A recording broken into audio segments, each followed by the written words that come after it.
Good evening and welcome to another episode of Mothman Radio. Tonight we're going to be talking about a subject that's dear to some and not to others, but we're going to be talking about UFOs. And are UFOs and paranormal, are they linked together some way or another? So over the next few episodes we'll be talking about that and give our input and asking for your input. Hi, I'm Daryl, and in the studio with me, that's a long-time voice that we haven't heard, is Mr. Yay, Bruce. Bruce, hey, welcome back to myself, right? Yeah, man. Welcome back. Bruce has been out for a little while sick, but now he's back healthier than ever. So we're hoping that he's going to be around for a long time. Bruce and I have got a lot of great ideas that we're looking at, and hopefully in the future we're going to be bringing you some different things, and we're excited about maybe going out in the near future, and we're going to do an episode of do ghosts thrive in graveyards every night? And we're going to spend some nights in some graveyards, and we're going to see what happens there with our cameras. Bruce is our camera expert, so he'll tell you all about our cameras and coming up. Hopefully we'll get a few paranormal investigations rolling, so Daryl has officially put me in charge of the paranormal investigation, so me and the field team will get out there. The SIT team, as we've rebranded it, right? The Special Investigations team. That's right. Yeah. I'm more of the in-house radio, and I'll be posting some of our stuff on our sites and be working on the technical end for the getting our broadcasts out there. So we're looking forward to working with you. Tonight we're going to be talking, has E.T. gone home? And this subject is, like I said, it's out there. We're looking at things whether paranormal is, and because when you start talking about UFOs, you always find the paranormal tied into it some way or fashion. Bruce has a ranch that he's going to be talking about out in Arizona. Yeah, so, the Stardust Ranch. For those of you who haven't heard of it, it's incredibly popular. Ghost Adventures has been out there, done investigations, and they've done multiple interviews with this guy over the years, and no one can explain it. And, here again, Ghost Adventures jumps up in front of us, and we're going to start seeing if we can't jump in front of them. Yeah, well, we don't have that Travel Channel money, Daryl. Oh, is that what the difference is? Yeah. I couldn't figure it out. Okay. Yeah. When they want to give me a free plane ticket, I'll go investigate anywhere. There you go. That's called sponsorship, and maybe we need to work on some sponsorships. Yeah. One of the things, have you seen that bright light up in the sky and been looking around at nighttime and you see something that maybe you can't explain? Well, if you are, and you have, then you're not alone. Back in 1990, there's this group of individuals that started keeping track of UFOs. There was 307 credible sightings back in 1990. And this reached a peak back in 2014 of 8,619 credible sightings. Not all these ones where somebody shines a flashlight over a tree and somebody says, "Hey, I saw a UFO." And then it's fallen now back in 2016 to 5,516. But already this year, we've seen probably in the recorded credible category about 1,600. So it's growing. We don't know how this year's going to come out. We don't know if this is a cycle that happens every once in a while when UFOs decide to visit the Earth, if they're visiting the Earth. I'm not trying to say they are. I'm just saying I'm reporting the facts. And, the U.S. They found out Trump was president. They don't want to be here. The U.S. Defense Department has been trying to answer this question, according to the New York Times. And out of the Defense Department $6 billion budget, $22 million went to an advanced aviation threat identification program. So the U.S. government takes this very seriously to the tone of $22 million. I didn't get any of that. Did you get any of that, Bruce? No, I don't even have 22 cents. Yeah, well, I can see a lot for $22 million. The UFOs is being taken seriously around the world. England has a program that they've already put in place. If they do make contact, if they do find something, they have a, I guess, a department now that will, they want to research the findings and maybe get ahead. They're thinking that China and Russia have already captured a UFO, and some of their technology is coming from UFO technology. Well, that explains why PlayStation 5's coming out next year. Yeah, well, there's also been a lot of credible sightings by the U.S. military and fighter jet pilots. They couldn't report it there at one point because everybody says, you see things, you're crazy. So they stopped reporting. Commercial airline pilots stopped reporting. But now they're starting to go back and start recording this again and reporting this again. There's a video out there right now where not too long ago they captured the audio of a UFO being sighted by two separate airline pilots. Oh, wow. And we'll play that, and I'll capture that for you and play it in one of our episodes. But you can find it out there. It's out there on the World Wide Web. You can find everything out there. But, I guess what I'm trying to say is when we start looking into this, just like, and talk to us a little bit about this ranch. Oh, the Stardust Ranch? Stardust Ranch. Okay, for those of you who don't know what the Stardust Ranch is, it was recently, well, not really recently purchased, but it was purchased by John and Joyce Edmonds, husband and wife, and John was looking for a ranch to run his little ranch for rescue horses, and this was his ideal retirement dream home, and a lot of things, really weird things happened right off the bat. Like, he was talking the day he bought the house. He was on the phone with the real estate agent. Apparently, the previous owner had completely gone missing, left the owners, and they left everything they owned in the house. And supposedly, the real estate agents was going to send a team out to remove all the belongings, and they didn't do it. But when John got there, all the previous owners' belongings were actually in the swimming pool, boxed up, and he thought that, he thought that the real estate agents team had done that and not come and got it, and he called them and he was upset, and they said that they had been out there earlier and they thought he did it. But I mean, there's a lot of things going on with this house, like. Wasn't there an episode where they supposedly showed aliens in he was doing a recording? Yeah, what it was is he was actually doing an interview, like, via his webcam, and I forgot who was interviewing him, but he was doing an interview talking about the situation with what he calls the Greys. That's how he describes the extraterrestrials that, inhabit his ranch. He says they have, like, mosquito-like, bulby-looking black eyes and gray skin that's, like, cool to the touch. He called it snake skin, I believe. Yeah, gray skin. Yeah, snake skin. Anyway, you see a video of him, and he's sitting in his living room, at his computer desk. And down, behind him, you can see, the little hallway going into the kitchen.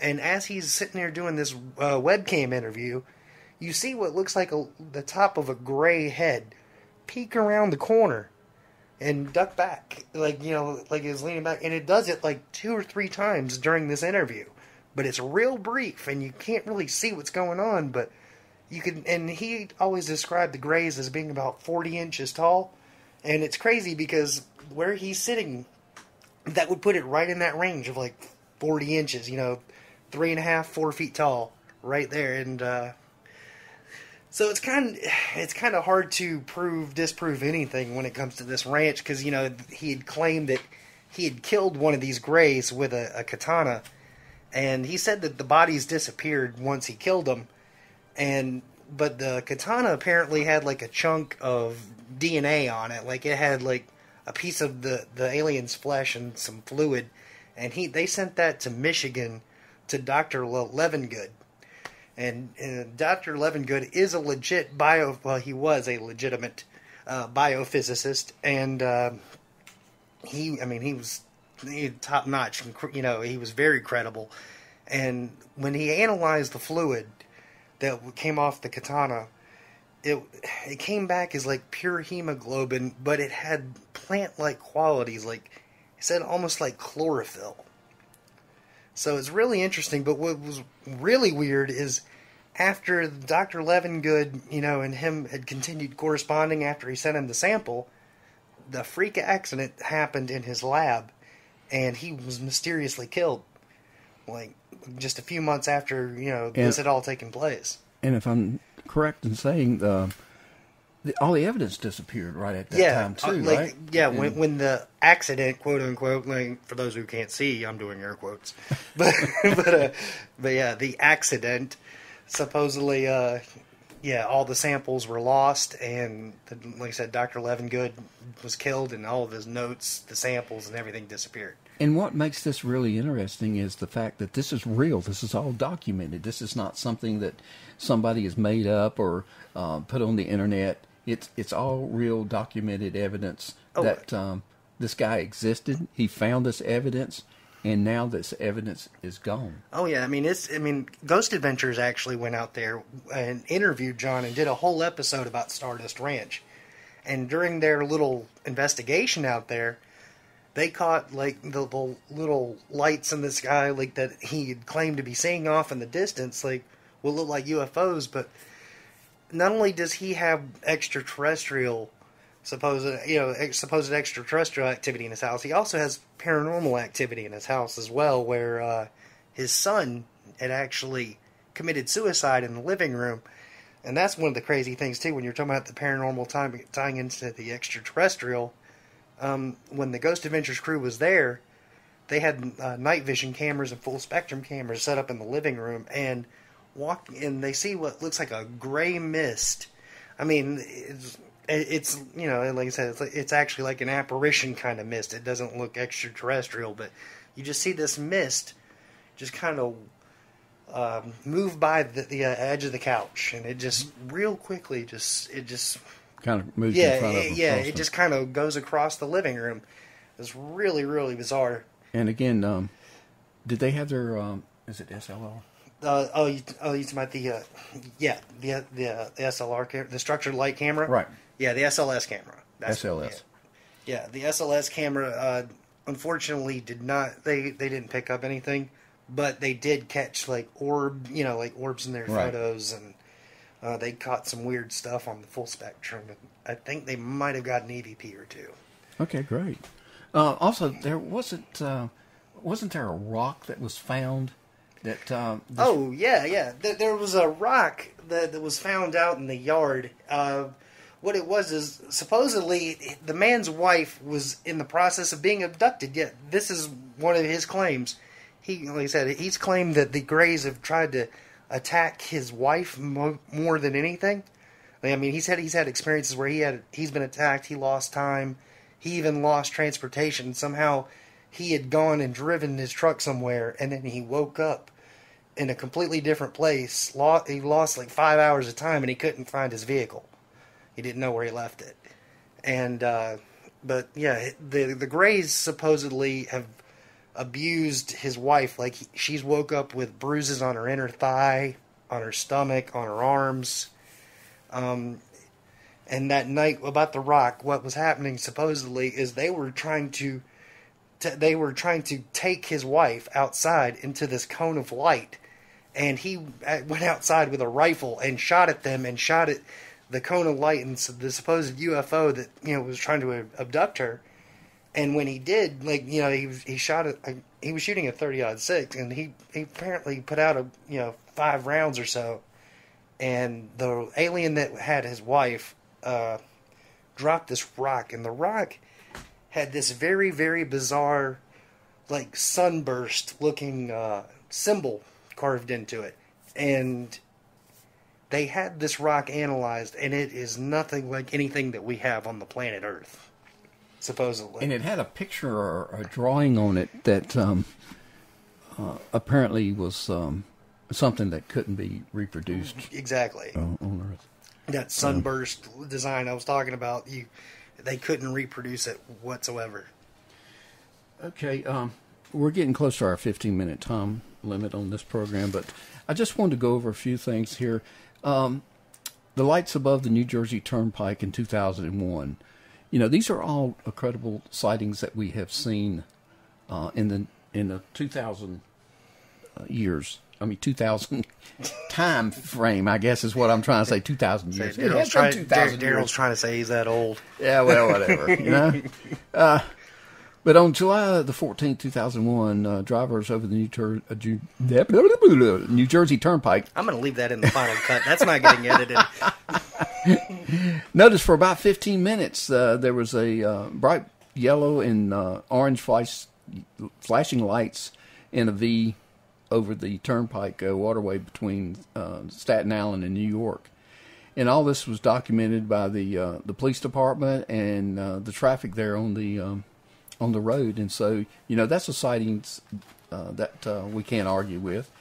The USS Nemesis encountered back in 2004 on November the 14th, 2004, the USS Princeton noted an unknown craft on radar 100 miles off the coast of San Diego. I remember that. For 2 weeks, the crew had been tracking objects which appeared at about 80,000 feet and plummeted to hover right above the Pacific Ocean, not actually touching the water, but just right against the water there. They dispatched 2 FA-18 fighter jets from the USS Nemesis. It arrived in the area. They first saw what appeared to be boiling water in an oval shape underneath the surface. So whatever it was close enough to the water to start boiling the water. Then in a few minutes, in a tic-tac-like object appeared above the water. It had no visible markings to indicate an engine, wings, or windows, and no type of exhaust. And Lieutenant Commander Jim Slate of the Fighter Strike Force 41 attempted to intercept the craft, and it accelerated apparently out of the radar range at 60 miles away. It moved 3 times the speed of sound and twice the speed of the fighter jets. So you can't argue with that when it's gone. What do you say? Russia's got a new fighter jet that can go 3 times faster than our jets? I don't think so. O'Hara International Airport, 2006. Flight 446 was getting ready to fly to North Carolina from Chicago O'Hara International Airport when a United Airlines employee noted on the dark gray metallic craft hovering over gate C-17. It was November the 7th, 2006. A total of 12 United employees and a few witnesses outside the airport spotted this object at 4:15 p.m. The witnesses say they hovered for about 5 minutes before shooting upward and into a cloud. Well, you can't argue about that one either.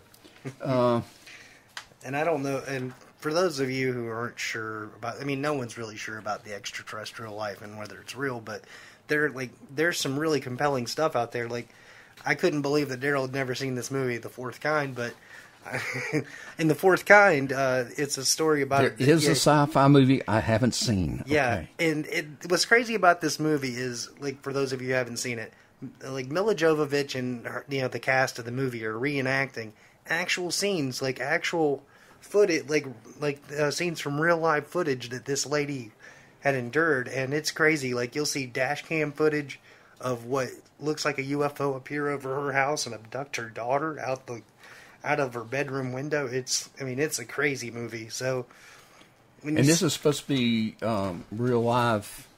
Yeah, it's insane. The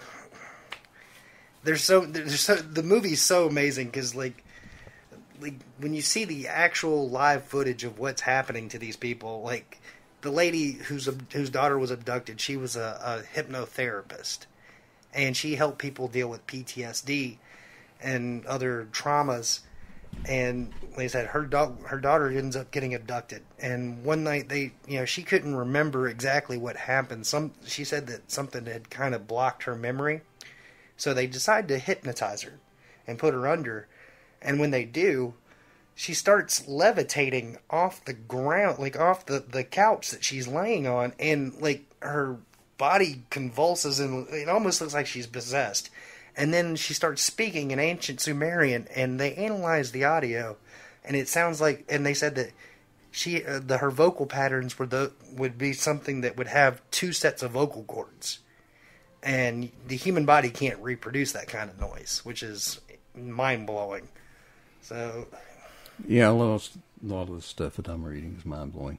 As you can tell, all the bloopers that you heard in this program, we are broadcasting live, and you're going to hear it live with all the tongue twisters that I have given you tonight.